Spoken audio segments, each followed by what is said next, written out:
Alex is kind of an irreplaceable guy, but what are the candidates, and how do you fill that hole right now? Well, I mean, Flanny, as you all know, I mean, we've been trying to accumulate um, a lot of outfield depth over the last year or two, anticipating this. I mean, that's what we have to do, obviously. Um, I believe Alex Gordon is still the very best left fielder in all of baseball. Rusty Kuntz and I were talking about that yesterday, and when you watch Alex go through his pregame, it's amazing. I mean, he's known for a while that this is probably going to be it. And he still prepares like it's the first day of the season. I mean, there's so much innocence in this guy's heart for this game. It's truly amazing. I mean, but he enjoys it. It's enjoyable for him to compete and play baseball. But I mean, when you watch, when we made the deal, for Franchi Cordero, I mean, he's a guy that's been on our radar for about 5 years now. And, we were able to, when we executed that deal, I mean, Gene Watson and I talked about it at length. I mean, this guy's he has the tools. Can he stay healthy? But that's why we were hoping to, acquire him when we did the Tim Hill trade, is just a possibility. But as you said it, I mean, there's no replacing Alex Gordon. But obviously somebody's going to have to play left field going forward. So. Hey, Dayton, along those lines, does it, in some ways, is it almost tempting to maybe have somebody who's already established maybe slide over to that spot just to take a little pressure off of them as opposed to a young guy? Because if you play that spot, I mean, I think people in Kansas City always think of Gordo. Well, that's an interesting question. I think at the end of the day, Lynn, that's the way baseball goes. I mean, baseball, the one thing that we all know,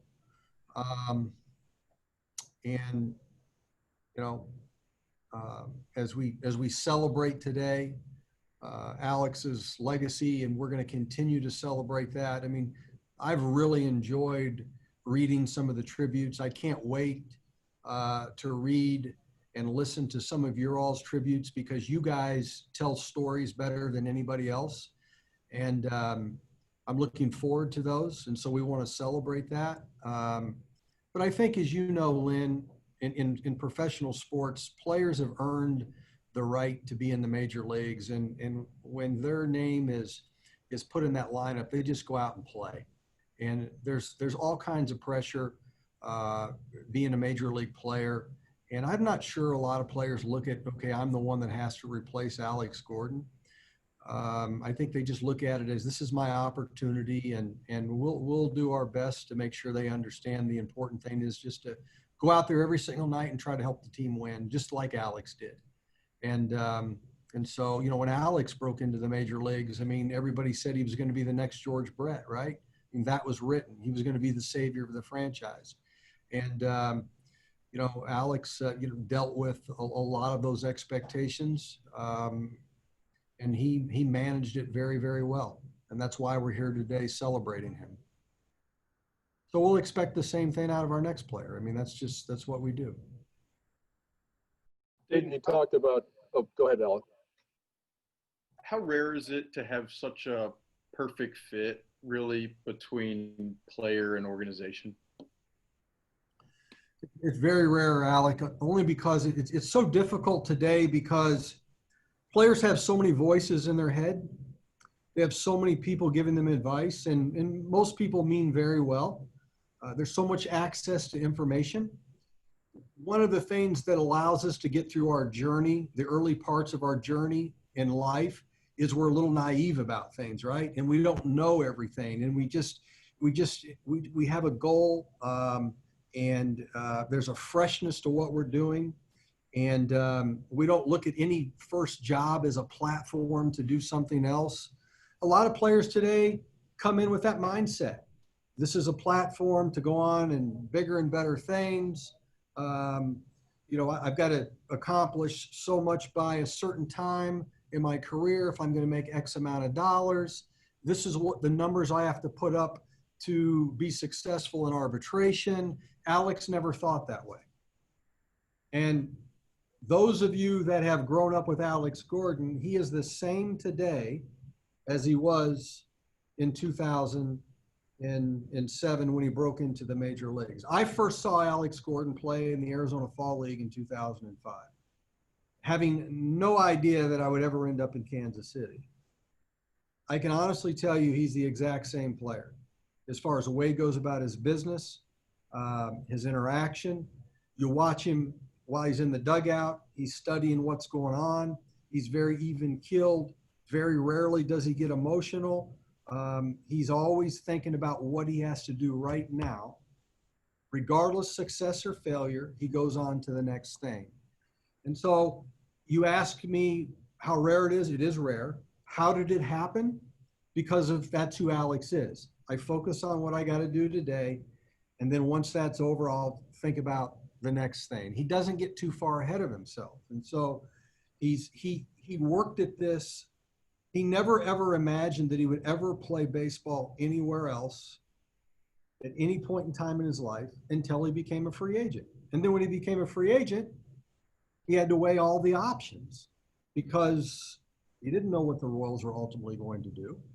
But I mean, that's why it was able to happen. And that's why it's rare today, is because I think so many players have so many different seeds planted inside of what they should be and what they should think about. Just play baseball. I asked our team yesterday, I said, have you guys ever asked yourselves what you would do if you weren't playing baseball? Like, what would you do if you weren't playing baseball?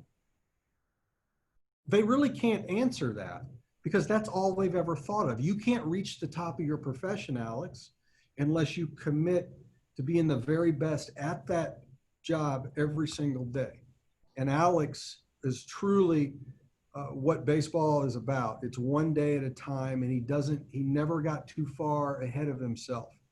And so it was easier for him, I believe, to commit to one organization his entire career. And we made it an objective as ours. I mean, through the support of ownership, we wanted to make sure Alex Gordon ended his career here in Kansas City. That was really important. It's important for our fans. It's important for the history of the franchise. And we believe it's important for Alex as well. Alex understood that, but some players don't. But it's up to us to try to articulate to them, hey, look, this is going to be really meaningful when you reflect back on your career 5, 10, 15 years.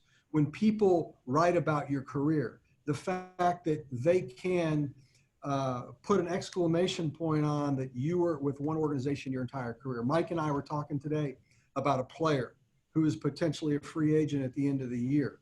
And he spent a long period of time in one, and we're talking about, yeah, but is it the best thing for that player, even though he's not with us? And so I think it's important to think about those things because we care about the perception of the game. Dayton, you talked about celebrating and the fans. Fans are not going to have an opportunity to kind of say goodbye to Alex in the past few games. And he shared the story about his first at bat, fans cheering and before and after his strikeout. You talked about that connection that he's had with those fans, and maybe assure those fans that there will be one day that they'll be able to give Alex a proper send-off. Yeah, thanks for bringing that up, Lynn. And, you know, John Sherman and I and Jeff Davenport and others and Kevin Ulick, we've all talked about that, knowing here that, you know, we're not going to be able to celebrate the way we'd like to, but there will definitely be an Alex Gordon Day at the ballpark. And as we all know, I mean, he's a Royals Hall of Famer. He's forever a part of this history. We will celebrate that probably every single night in this ballpark with some highlight film of Alex Gordon when they break down Royals history, as they do every single night, some part of Royals history to our fans here at Kauffman Stadium on the scoreboard. So we will always celebrate that, and that'll be a special day, and we all look forward to that. But that will certainly happen, and there'll be tributes to Alex. As long as we're alive, we will be able to watch those diving catches, fearlessness into the wall, into the stands, the game-winning hits, the walks, everything that he's done, to help create history and his legacy here with the Royals. One or two more for Dayton, and we've got Mike here too. So, anybody else? Yeah, Dayton, that's if you could, you talked about making it a point to let Gordo know, or any player who's been with the team for that amount of time know it's important for them to stay with that one team if they can. Why, for the organization, is it so important? I mean, even if, maybe Gordo had played 1 year somewhere else, people would still remember him as a Royal, and, you could still retire the number, that sort of a thing. Why is it so important for the organization not to even let that happen? Well, I'm going to let Mike talk about that too, from a player's standpoint, and maybe he can articulate maybe some of those feelings and some of his experiences. But Lynn, from our point of view, the history of our franchise is really important. We celebrate that. We always have. We've embraced it from day one. You all know that. And Alex Gordon is a special part of that history. And so, again, there's times in your career where you get a lot more advice than others when you have to make decisions. We've always told our players from the very beginning, you need to do what's in the best interest of your family. That's the most important thing. But when you look at the way the young fans look at this game, celebrate Alex Gordon, what he means to this game, what he means to just the history of our game, the example he sets, the behavior that he models, and to do it in one place for one city is special and will always be remembered. I mean, what we will always remember about Alex Gordon, okay, the most common thing that people will say is he stayed with one organization his entire career. Now, some may say his game-winning hit or his home run in extra innings in Game 1 of the World Series. Some may talk about when he broke into the major leagues. Some may talk about when he led us back in Game 3 against the Angels when we were down in that game and he got the bases loaded hit and a lot of his plays. But what will all come to the most important thing is he stayed with one organization his entire career. Loyalty is celebrated and respected by all of us. Commitment and loyalty are foundational to what we desire to see and honor in people. And Alex Gordon lived that. Everybody good? Dayton, thank you so much. Appreciate it. Appreciate you guys being here. You guys are a huge part of telling the stories, motivating our fans, keeping people engaged. I can't thank you enough, especially during this COVID shutdown. You guys have kept sports alive. You've kept baseball alive. You guys have played a huge role in our community and our society. I mean that with all my heart. So thanks for all you guys are doing. Hey, Skip, just wondering if you were planning anything kind of fun with Alex over the last 4 games. I mean, he's the franchise leader and leadoff home runs. Might he lead off one game or anything like that? The only fun thing I kind of have planned is about 4 more wins. Alex a part of those. What's cool is sitting here listening and watching and just realizing how big of a piece he is to so many people's story when it comes to the connection to baseball. And, we're watching a guy that's walking away who we just presented a Gold Glove to out on that field not very long ago. And as I'm writing a lineup each day, I'm trying to put together what we as a staff believe is giving us our best chance.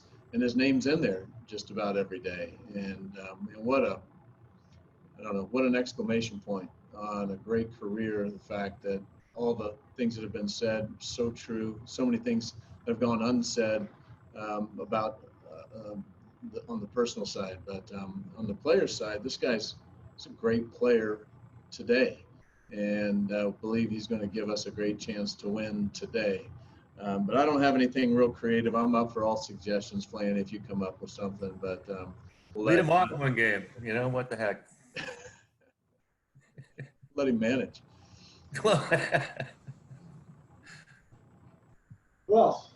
Mike, I think he's played every position other than second and catcher. Is there any chance there are those positions before this is all said and done? I'd have caught him last night if he'd have volunteered, but I don't think that's happening. Yeah, I don't see anything like that happening. Like I said, I think the greatest thing we can do is finish this season really strong, and Alex be a big part of that. But you know, we've had a lot of conversations. You know, another quick thing that I was thinking of as Dayton was talking about Alex doing his work. We were out in the outfield, and this was right about the time that he had kind of made that decision, and we're talking about it and going through the, you know, just kind of the gymnastics he had to do in his mind of how am I going to do this? What's my exit strategy, and letting the guys know, and you know, here are things that we've talked about as a family, and we're going through this. This is a pretty intense conversation. I mean, it's one that this is an iconic player, and we're talking about he's just finally decided. And then he basically told me that I needed to walk away because he needed to shag better. And so I thought how great of a representation of the kind of commitment and player that he is, because he knew it didn't matter, that he just made up his mind and just told his manager that I'm not going to be playing anymore, but I got to go get some really good balls off the bat right here. That might go down as one of my favorite Alex stories. Hey, Mike, you mentioned he should manage at the end of the first question I asked you.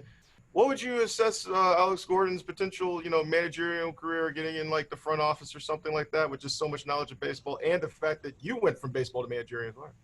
You know, Harold, it was interesting coming in here, just kind of trying to get the landscape of everybody and personalities. And many of them would say, you know, Alex does his thing maybe as good as anybody, but don't expect him to get up and give any speeches. Don't expect him to be wordy. He leads by his example. I got a long list of people to go back to and say, you got this guy wrong. He does all those other things really well, but he stood in front of that team this year multiple times and would share a message. And you guys remember the old E.F. Hutton commercials, when Gordo talks, people are listening. And it's because he doesn't mince words, he doesn't waste them. And when he has something to say, it holds so much weight, maybe as much as I've ever seen from any player, because they understand this guy isn't just up there grandstanding. He's got something to say, and he's got all of this credibility built up, and value and wisdom and experience. So there probably would have been people who hadn't seen Alex in the past would say, I'm not sure about some of the communication. Garbage. He's got it. And the more that he got up there, the more he actually asked a couple times, like, hey, I need to say something. I'm like, yes, absolutely. That's the kind of voice that you want. It's a voice that creates change. It's a voice that it is so powerful because of how he's gone about his business all this time. So he could, to answer your question. I'd love to see him entertain. Doesn't go hand in hand with his why right now, with wanting to spend time with Jamie and the kids. I respect that so much, and it's real, and I understand that. And trying to jump right into managing probably doesn't line up with that right now. But I hope he stays plugged into the game, which sounds like he's going to. Hey, Mike, and I asked this with Dayton. I'm just wondering, what are your thoughts on just will it be, when it comes time, pressure on somebody to step into Alex Gordon's position, do you think? Yeah, I'll follow Dayton's answer on that. I think guys are gonna they're gonna be who they're gonna be. It'll come up probably in this kind of setting where people are going to want to ask questions. What does it feel like to follow and try and follow in the footsteps of Alex Gordon and be the next Alex Gordon? You know, truth be told, it's impossible to do, and it can become a distraction if they allow it. And I think there's, just speaking firsthand, how do you come in and follow Ned Yost as the winningest manager in this organization or follow Tony La Russa. And the answer that I was given through some wise advisors is, you know, if I come in to try and be a second-rate version of Ned Yost, I'm doing myself and nobody else any favors whatsoever. And that'll be exactly what's told to the next left fielder is you are not Alex Gordon, but you be you. And let's figure out how to learn some of the things that we've learned and watched and heard from Gordo to help you get to be the kind of impact player that hopefully you're sitting in this exact seat 14 years from now. And we're talking about what kind of statue we're going to be putting right next to the one of Gordo laying down. To go back, Mike, to something brought up earlier to Dayton, I'm interested in a room full of ball players. How much weight does it carry when a guy plays 14 years with just one jersey? Yeah, I was thinking about that when that question came up, Josh. And, you know, you think of some iconic players for organizations who did go on and maybe play a year or so somewhere else. I just think it's a bond more than anything else. It's a bond between an organization, a city, a community, and that particular player.